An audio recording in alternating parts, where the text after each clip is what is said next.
Going on, everyone? John Matrix here. Hope you're all having yourselves a wonderful day wherever you're at and whenever you're watching this. We're going to be jumping into the SCP universe today with Mr. Illustrated as we start our journey into his Daybreak series. We're going to be checking out SCP-001 When Day Breaks, the first episode in this series.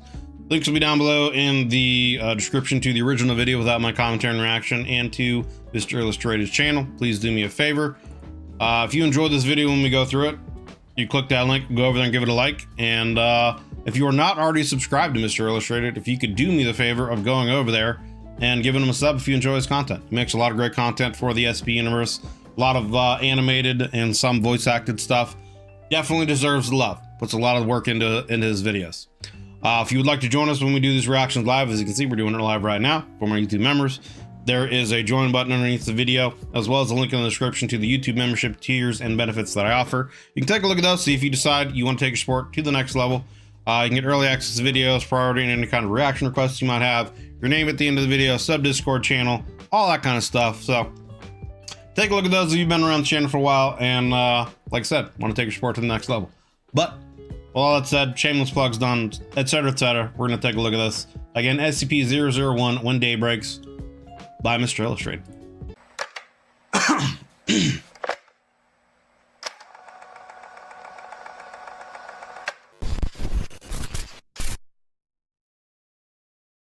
Good day, everybody, and welcome to SCP Illustrated Entry Log 68. Welcome to the first video of Season 3. Today we're going to be kicking off with SCP-001 When Day Breaks. Now, this is an Apollyon class SCP, and this video does contain violence, mutilation, and some quite emotional scenes. Now, without any further ado, okay, we're getting real. Let's get straight into this. Let's get straight into it. Let's do it.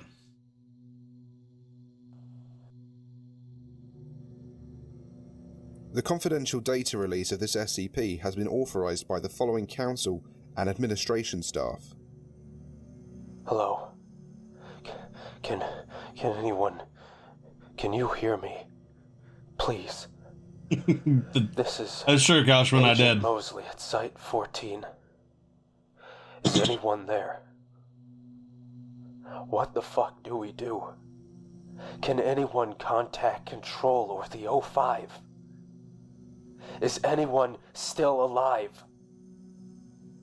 We are stuck in Site 14. They're talking through our speakers. I can hear them on the radios and the computers. And I can hear them. I can hear them right now. Shut up. Shut up. Shut up. Oh my God. Please. Please, can anyone hear me? Are we all that's left? Things sounding good. I don't know if anyone can hear us anymore. But if you can, some words of advice. Stay out of the sunlight. Okay. You find the access tunnel, hidden within a natural cave a mile off the main road. You don't need the keycard. The door is ajar. It smells here. It smells like them. Hopefully they've moved on. You've come so far already. You can't turn back now. There is a slick trail that leads from the cave entrance and into the depths of the site. If it's blood or shit or something that smeared off one of those things, you cannot tell. You make a point to avoid it. You're still receiving the distress signal. It only started broadcasting yesterday. Whoever it is, you pray they're still alive. Your footsteps echo through our empty corridors. Each footfall sounds for all the world like a dozen, as if you're not treading through the dark alone. Elevator is down, so you take the stairs ending on floor B5, Keter holding. You pass several empty... I wouldn't want to go down an elevator in a weird bunker anyway. Gone, if you're lucky. The trail takes you to an office branching off the main hall, the source of the signal. The door is cracked open but stuck. You plant your feet, push with all your might. Something skitters out of one of the rooms to the left and around the corner before you can get a good look at it. Your first thought is dog. It was on the ceiling, though. If I heard it on the ceiling, my first thought would not be dog. I'm just saying. You take refuge in the room, slam the door behind you. It's dark here. You're safe. Are you? You take off your jacket and head wrap. It'd be a damn shame to die from something like hypothermia after all that's happened. The sole operating emergency light rotates in its casing, casting a pale orange glow across the room every other second, as if the room itself had a pulse. There's shelving haphazardly placed behind the door. A barricade. You scan the room. Soiled clothes, half-eaten food. Despite the presence of an adjoining restroom, there is excrement in a bucket in the corner. Yikes, A brother. pneumatic chamber on the northern wall would have been delivering consumables to the occupant. So, either this was a prison cell of some sort that someone had been in and they just had a literal bucket to shit in, or someone else has been in here for quite some time. So you would think that, yeah, okay, be on the lookout for other people. The trail terminates in the corner of the room, forming a sick puddle. You spot 3 pharmacy bottles. Further inspection reveals them to be various And the guy opiates. might be addicted to shit. They're all empty. There's a desk with a computer atop it. Approaching the terminal, you can clearly see the blinking light of the power button. You take a seat and turn it on. Before I even sit down and start looking at a random computer, I am 100% making sure shit's secure. You literally opened a door and you heard some shit scurrying across the roof, and you're just gonna be like, yeah, it's fine. It's just a, a dog that can run across the roof. It's fine. Whatever, dude. Nope. Emergency protocol activated. Clearance level safeguards removed. Full access granted. You hear footsteps just outside the door. Every first step comes down heavy.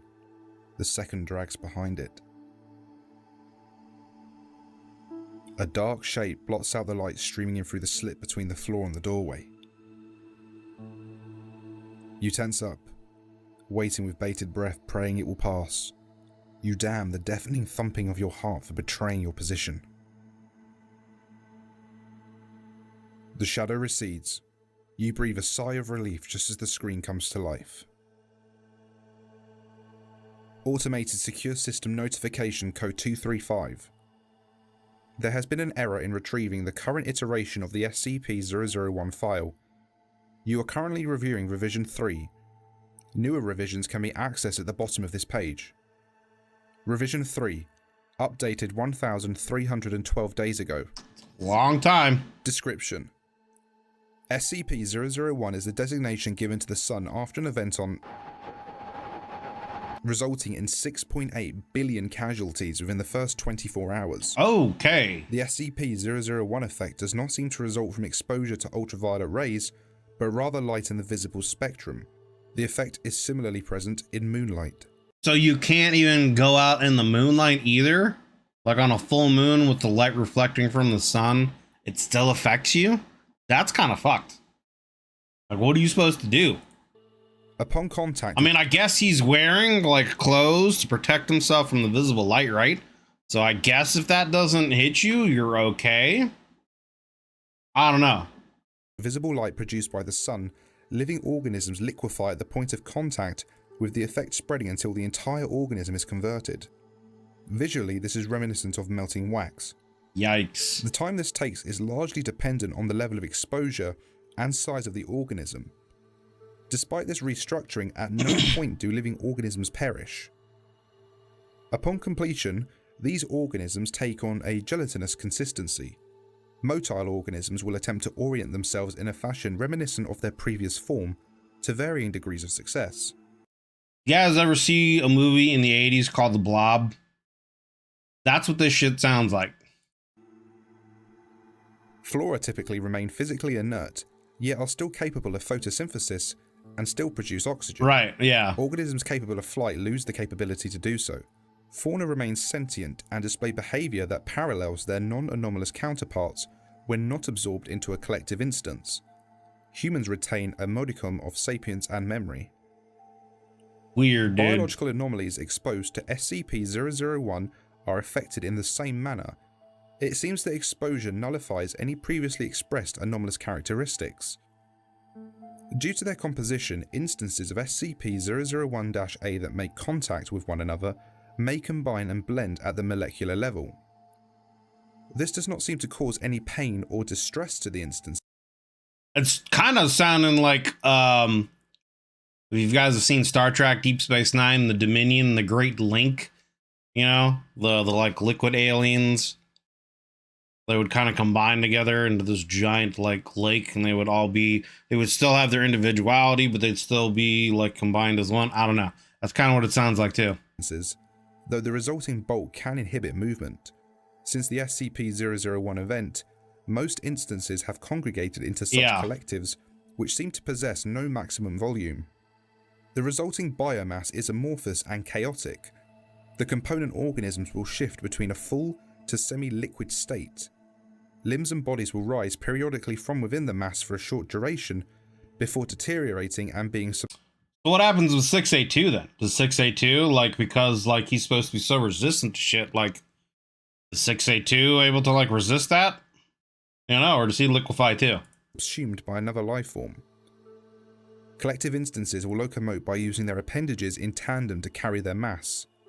Larger instances will form a pseudopod from their constituent life forms and drag themselves around in a manner similar to amoeba. Jesus. Special containment procedures. Due to its nature, SCP-001 cannot be contained. Survivors of the SCP-001 events. I mean, just being out in light from the sun, even at night with the moon, converts any living organism into, you know, some kind of gelatinous blob that can combine together. Like, doesn't really sound like it would be very containable. Stationed within secure facilities are to remain in contact with one another. Personnel are encouraged to attempt to reach I would Site assume he 19 does too, yeah. by any means at their disposal. Personnel with knowledge as to the whereabouts of the O5 Council are to relay this information to the Administrator. Survivors attempting to travel outdoors must Dude, the fully cover O5 their Council bodies is in in some protective bunker clothing, somewhere and they don't give a fuck preferably at this several point. layers. Travel by foot should be limited as much as possible. Cities and man-made structures in general provide the greatest protection. Formerly wooded areas should be circumvented. Travel by air is preferable above all other methods. See, I find that interesting. I mean, I guess it's a situation where actually being exposed to the light, it's not the radiation from the sun, it's the actual light being produced by the sun. So I guess as long as you're able to black out everything in the plane, you'd be fine. And you just have to fly by instruments, right? But I would think that would, like, yeah, I don't know. Personnel exposed I still think that'd be a risk. SCP-001 are to be considered lost. Compromised personnel are to be abandoned. A euthanization is not to be attempted. I mean, what are you supposed to euthanize, Collective right? instances of SCP-001-A that are of formidable size are to be avoided at all costs. Yeah, I was wondering that too, Electrical Howard. weapons have proven partially effective at immobilizing instances and may be used for self-defense. Incendiary weapons work as well. Cryonic munitions are the most effective thus far. Cryonic, so they're talking about, like, freezing them. Interesting. It's literally the blob. It's literally the blob. Testing has Spoilers if you haven't seen that movie. SCP-001-A is relatively safe to consume. This is only to be considered as a last resort in... I'm not eating that shit, dude. Are you crazy, brother? You're talking about something that has been, like, mutated into some gelatinous bullshit just from the light of the sun, and you want me to fucking cook it up like a steak? Nope. in the absence of other options, as SCP-001-A may reconstitute within the digestive system. Only small portions should be consumed at a time to prevent blockage. Personnel stationed at Site-19 are to pursue research concerning off-world colonization.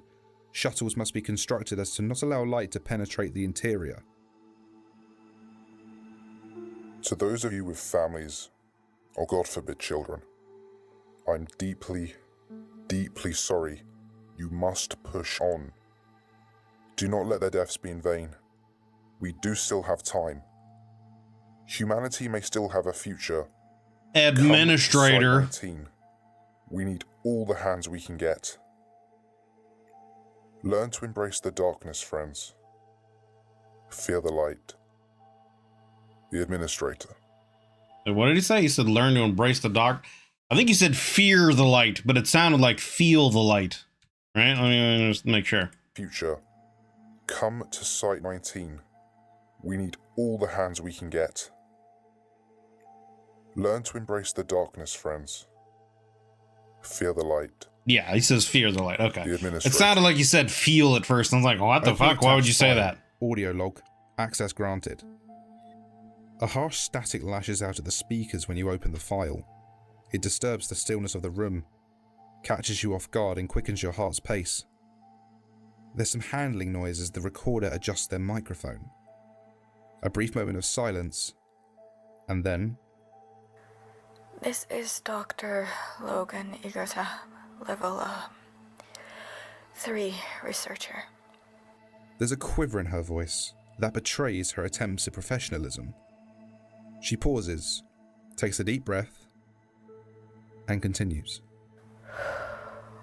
Due to Site 46's possession of several communicable info hazards, we have been cut off from the rest of the network under blackout protocol. As such, I'll be updating this as we come across new information. On the bright side, we are actually still receiving transmissions from a few sites. A good number of personnel have made it, it seems. Some are planning to make a break for 19. Some are trying to fight the dash, as some, like us, are simply biding their time. Our site is sealed for the time being. We're not ready for the journey, at least not yet. She sighs. We experienced a containment breach a few days ago. One of the higher maintenance humanoids broke loose. Son of a bitch compromised containment on half a dozen ketters and ran off. They didn't make it more than 5 feet from the tunnels before collapsing in a soup. Yikes. I watched it play out on the cams. Like, I wonder what it is. Like, is there, like... I mean, I would assume we'll find out later through this series, but, like... Is the sun supposed to be some kind of entity that is now, like, gone rogue, gone evil, something happened to it, someone do something to it, you know, I don't know. But, like, why all of a sudden... Because, like, obviously, throughout the history of our planet, it's been billions and billions of years where this hasn't happened, and then all of a sudden, like... One day you wake up and everyone starts turning into Jello. Everything, you know, all organic stuff starts turning into Jello. Like, what's the trigger? What happened? You know what I'm saying? It didn't take long for them to get back up. She stops again, mutters to herself incomprehensibly before you hear the unmistakable sound of a match strike. She exhales audibly.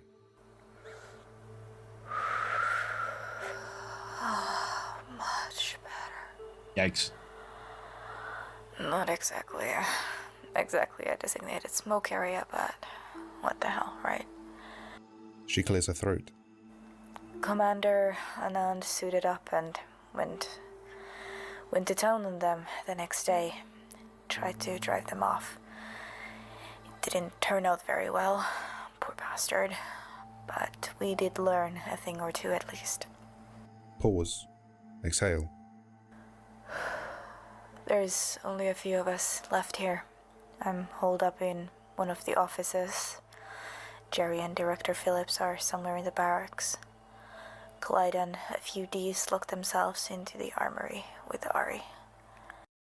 Yeah, I've been dropping a little bit of frames here, Kalshman. So, I mean, after this video, I can always restart and see what happens. It seems to be stable now, but if it keeps happening, let me know. And when we get done with this video, I'll restart.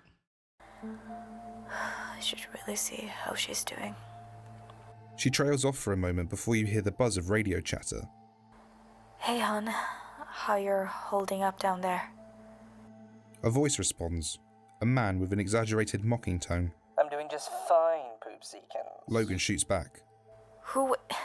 Knock it off and put her on, damn it. I need to speak with her. There's a clamour on the other end while the radio changes hands. A soft voice calls out concerned. Babe, wrong? Logan responds. Nothing. Nothing. I just wanted to check in real quick. Ari pleads. I'm fine, babe, really. I can take care of myself. Really? Creak. Logan shifts in her seat. No, I know that. I can't help it though. I know coming here was never easy for you. Pause. Exhale. Logan continues. And with everything going on, Ari interrupts her. Hey, you told me you quit smoking. There's a ruckus as Igota presumably attempts to snuff her cigarette. You got caught. No. You got no, caught of course red-handed. not. I did stop. Ari doesn't sound convinced. I don't think I'm the one you need to worry about. I'm staying clean. I haven't even thought of touching amnestics in months. Trust me. Anyway, since you were wondering, I'm fine. The guys are sitting around playing cards, and I'm tucked in the corner of my notebook. You can practically hear Igota smiling as she jokes. Sweetheart, penning a sonnet about my undying love at a time like this? I'm flattered. Ari responds with a faint laugh. An elegy at the moment. I feel like if I don't keep myself busy doing something, I'll go crazy lockdown here. I know what you mean, hon. I'll let you get back to it. I love you. Ari replies. Love you too, babe.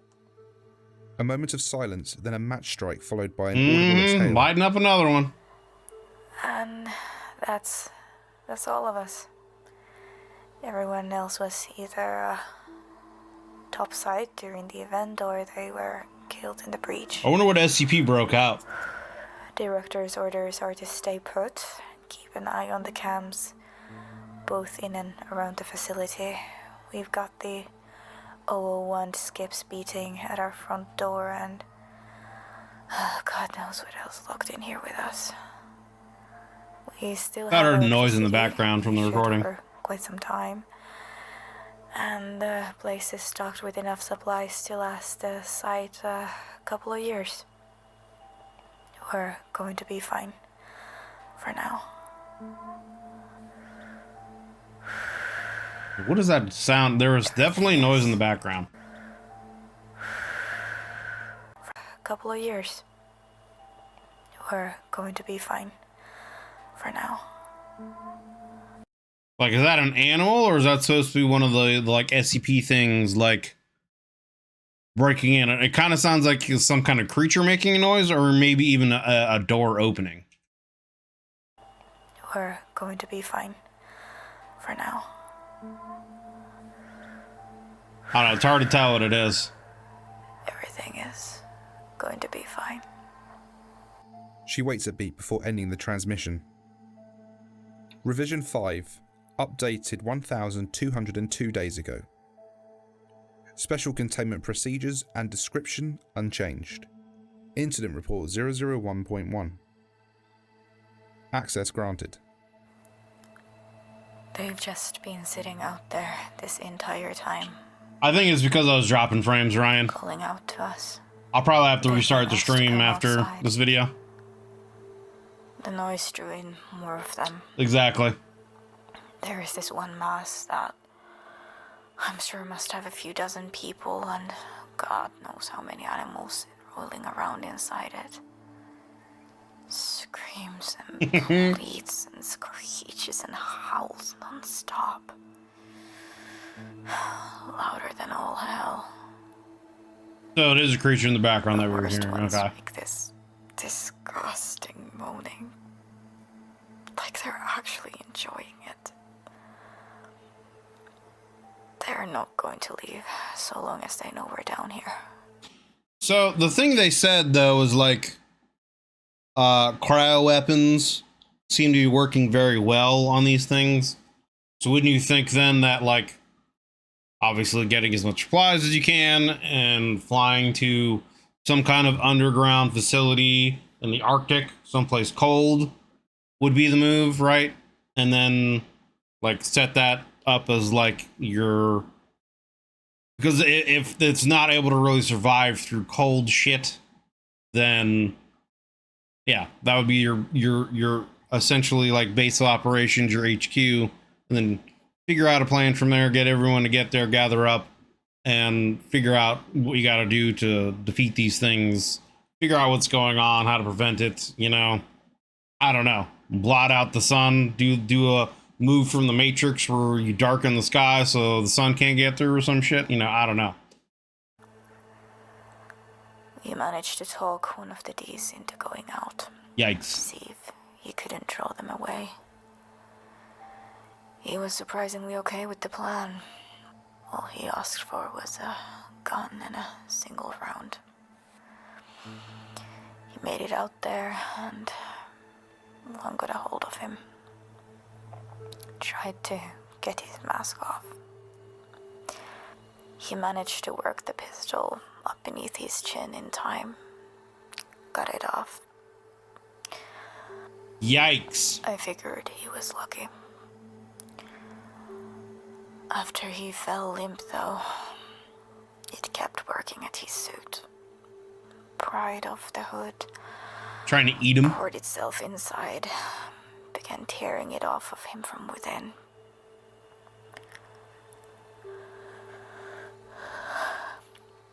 He came back. Started changing. So you can't even die? It brings you back to life and then still turns you into one of these things? Came back, started changing, dripping out of the suit and screaming and screaming and screaming. That's pretty horrible. Dripping out of the suit. Yeah, the snipe isn't enough. And screaming and screaming. For real, dude. They won't even let us die. That's a big yikes, brother. The director has a plan. There is an escape tunnel hidden in his office.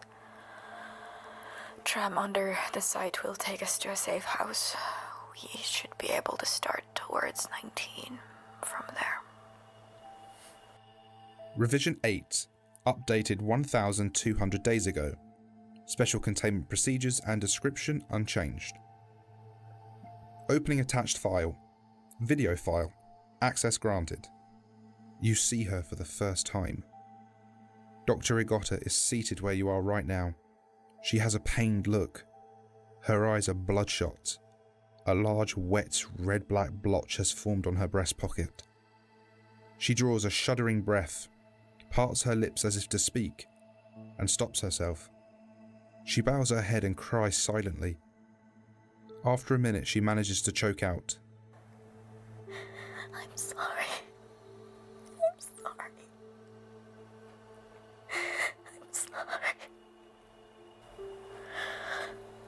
I'm sorry. We... The tunnel... floating through the ceiling, dragging Yikers. them into the light. I'm assuming she's talking about the people she spoke to through the radio or whatever that were also in the facility.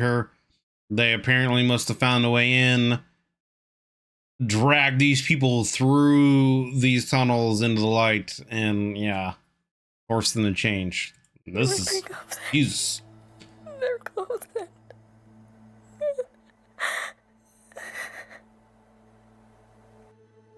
She reaches into her breast pocket and withdraws a finger. So, like, again,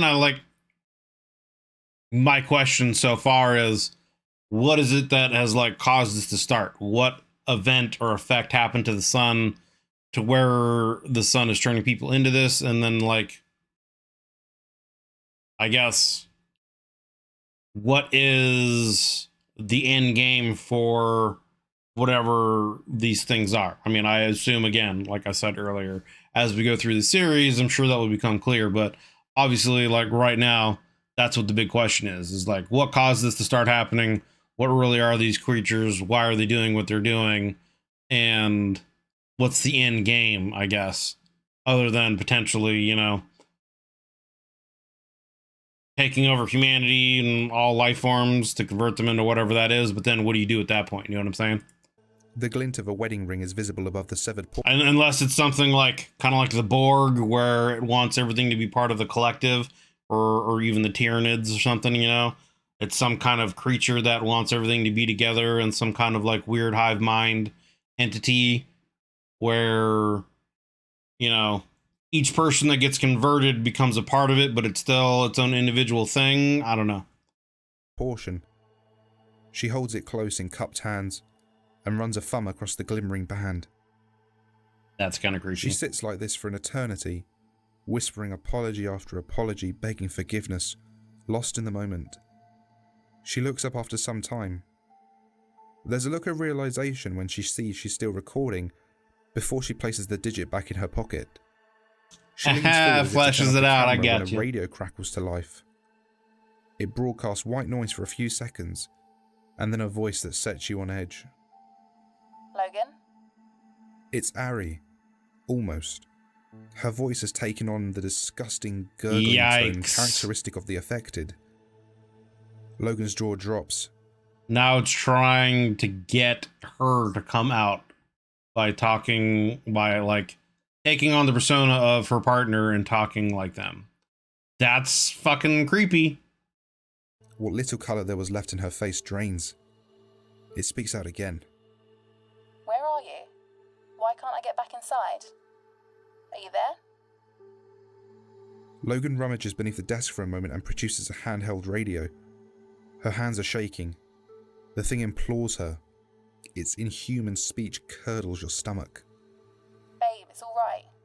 I'm alright, really. It's a bright, sunny day, and you're just wasting away down there. Logan is in tears, her finger hovering just above the call button. The airy thing draws a deep, wet breath and speaks. Such a beautiful, clear blue sky. Just like that day. Do you remember, babe? Logan withdraws a cigarette with her free hand, followed by a pack of matches. Her shaking thwarts the first two attempts to light it. She swears silently. Third time's the charm, and she inhales a quarter of it in a single That drag. is quite the drag. The airy thing continues. It was so perfect. Everything was how I'd always dreamt it would be. You planned exquisitely. I'd never felt so in love. Logan begins rocking back and forth. You even had... Damn, and even like, yeah, has her memories and is like, I assume this is probably the day that she might have proposed to her partner, kind of a situation, and she's rehashing it. Dude, that's fucked up. that band play our song. It starts singing. I feel good in a special way. I'm in love and it's a sunny day. Logan hurls the radio across the room. It smashes somewhere off camera. It's still somewhat operational, and you can still hear the thing singing. Good day, sunshine. Dun-dun-dun, Good day, sunshine. dun-dun-dun. More voices join in the chorus as the radio slowly loses life. A few, a dozen, and then more. Yeah, that's They continue singing. That's until the pretty radio fucked up, mercifully honestly. dies. Logan rushes out of her chair, and you can hear her vomiting off screen. The video films the empty seat for several minutes before she returns to end the feed.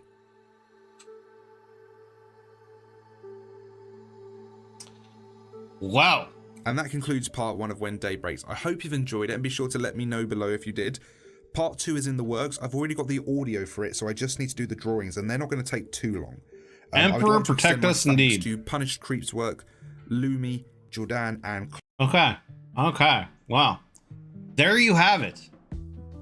That was the first in the One Daybreak series by Mr. Illustrated. That was SCP-001 When Day Breaks. Again, links will be down below in the description to the original video without my commentary and reaction, and to Mr. Illustrated's channel. Please do me a favor, if you enjoyed this video, go give it a like. And if you enjoy Mr. Illustrated's content and you're not already subbed to him, please go over there and hit that sub button. That was a pretty interesting start to a series of this stuff, honestly. It started off a little slow, but the end definitely got obviously very creepy. And again, the question so far that I have for this is, what caused this to happen? Why did the sun, you know, what is it about the sun that changed? Why is it all of a sudden that, you know, after hundreds of millions of years, even billions of years, you know, of the sun being the way it was, why all of a sudden, you know, you just wake up and all these things start turning into this jello organism? What is it about it? Is there some kind of alien thing that happened? Was this something that was always determined? Is the sun like some kind of entity that's been alive in there, or some kind of entity living in the sun and has just now broke free? You know, what is it that's causing this to happen? And then what really are these creatures? It seems to be like some kind of like hive mind organism where things are able to like split off and be their own individual thing, but they can also still combine together to create a greater whole. Again, similar from what I'd said before to, like, you know, Star Trek Deep Space Nine with the Dominion creatures, the changelings, and their great link. It seems kind of similar to that in certain ways. So, like, what are these creatures? And I guess, like, what is the end goal? I mean, obviously, they want to convert people into what they are. And, like, is it a situation where, like, it wants to know everything? Is it, like, a knowledge kind of thirst thing? Because it doesn't seem like they need to eat, right? It's not like eating and consuming them. It's converting them and then gaining their knowledge. And obviously, you know, with Ari trying to talk to her partner and convince her essentially to come out, talking about a day they had and the song and singing, like, super creepy, but obviously it shows that they're retaining their intelligence and memories and things, or at least the creature is gaining the intelligence and memories of them. So yeah, like, what are these things, and what's the end game and where's it going? So I guess we'll find out as we go along in the series when we check out part 2 next time. So but yeah, again, SCP-001 When Day Breaks by Mr. Illustrated, links down below in the description. If you'd like to join us when we do these reactions live, there is a join button underneath the video, as well as a link in the description to the YouTube membership benefits and tiers that I offer. Take a look at them. If you've been a member, you know, around the channel for a while and you decide you want to take your support to the next level, you can get early access to videos. You can get priority any kind of requests you might have for reactions. You can get your name at the end of the video. You know, sub Discord stuff, all that. So if you have any interest in any kind of stuff, just take a look at the YouTube membership benefits and tiers that I offer and see if any of them have any interest in you. But regardless of all that, thank you guys very much for watching. I hope you enjoyed this video. If you did, consider leaving a like and a sub, as it helps me and the channel grow. And we'll see you on the next one when we check out part 2. Thank you guys for watching. Have a good one.